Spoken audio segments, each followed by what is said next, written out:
Dog leads double life as therapy dog for elderly woman.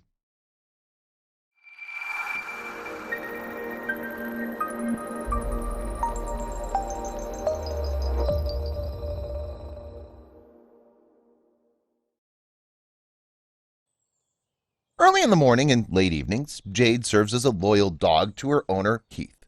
But in between that time, the 35-pound Australian Shepherd and Shiba Inu mix lives a double life.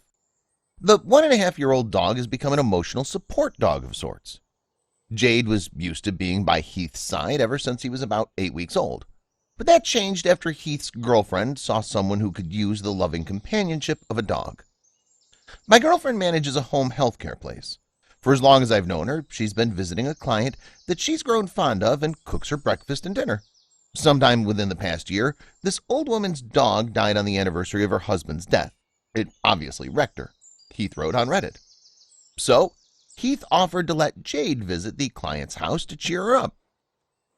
The woman immediately fell in love with Jade, and apparently the feeling's mutual, as Jade loves spending time with Mrs. Riddle. Jade has gone both morning and night every day since. Apparently, Jade recognizes that she's old and fragile and deliberately gentle. She and Jade eat breakfast and dinner together. She bought Jade what sounds like a mountain of toys. When we say, "Jade, want to go to Mrs. Riddle's house?" she jumps and squeals and zoomies about, Heath wrote. Jade's at Mrs. Riddle's house from 8 a.m. to 4 p.m. every day. It's basically her full-time job. He's just overjoyed to see that Jade has brought so much joy to someone else's life, especially when she would have otherwise spent her time alone at home waiting for Heath to get back from work. My client said something to the effect of, "Her life has meaning again," Heath said.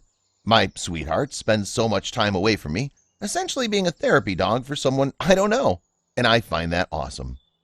Heath decided to share his story about Jade on Reddit in hopes to spread some joy to others. Plus, he just likes talking about her as much as he can. Jade's a sweetheart, but she's also very protective of me and those that she perceives as part of her pack. She's very cuddly. She's nestled into my side as I'm writing this, Heath told Bored Panda. She loves to play fetch. I got her about 60 racquetballs for her first birthday and gave them all to her at once. She went bonkers for all the balls as they bounced around. Almost 100 people commented on Heath's Reddit post to talk about how touched they were by his story. I love this so much, and it's awesome that you guys are sharing the joy that Jade brings to you with someone who sounds like they really need it. Dogs seem to know what people need sometimes, and it sounds like Jade realized that Mrs. Riddle could use some extra love and happiness. Give Jade some scritches for me and tell her she's 1000% in the Good Girl Club, wrote one commenter. Please share this with your friends and family.